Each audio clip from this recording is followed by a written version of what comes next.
fulcrum. It's much easier to imagine if you've got, say, purchasing, because they want to buy cheap stuff. Yeah. Quality want it to work every time.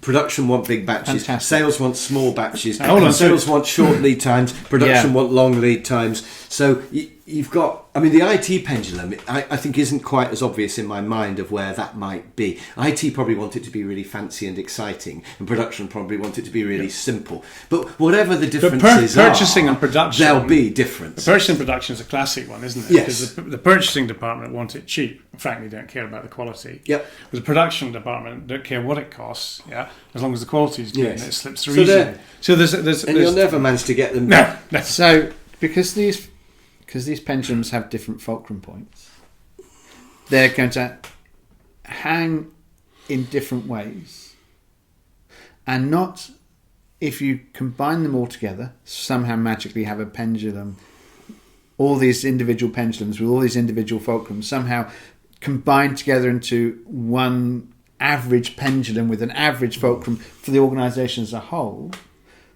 It doesn't necessarily optimise that organisation. Those in my job, I was just trying to push that pendulum. Every time I turn around, it goes back again. And of course, because there's a sweet spot. Yeah.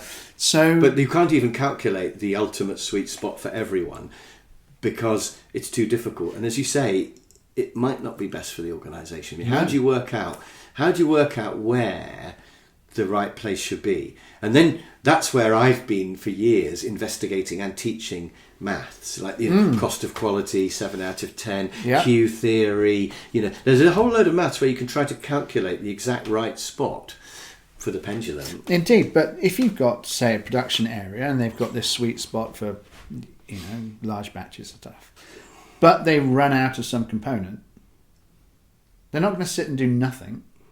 No. They're going to get on with what they can do, even though it doesn't make enormous sense for the program. Just make a load of stock or that's something. That's right. And when you what happens in that moment is the fulcrum shifts and everybody moves over to there, which is keep yourself busy. And then when the parts come in that were short, it moves back over here again, back to our normal regular routine. Yeah.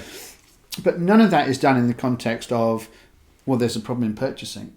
There's a problem in logistics. And really be better if just some of the production guys went over to logistics. Or we could sell more if this was all different. So, fantastic. That would be a whole other, or even marketing, a long-term strategy. It might be better for our strategy if we did it differently. There's so many influences. So what we're saying really is people in the moment optimise. Yeah. They're adaptive. Their own area. Yes. Their own. Well, they're blinkered. They only know their own area. Yeah. Back to Andrew's club analogy. And Julian's toilet roll. Yeah. They only know their own area, so that's all they adapt to. Yes.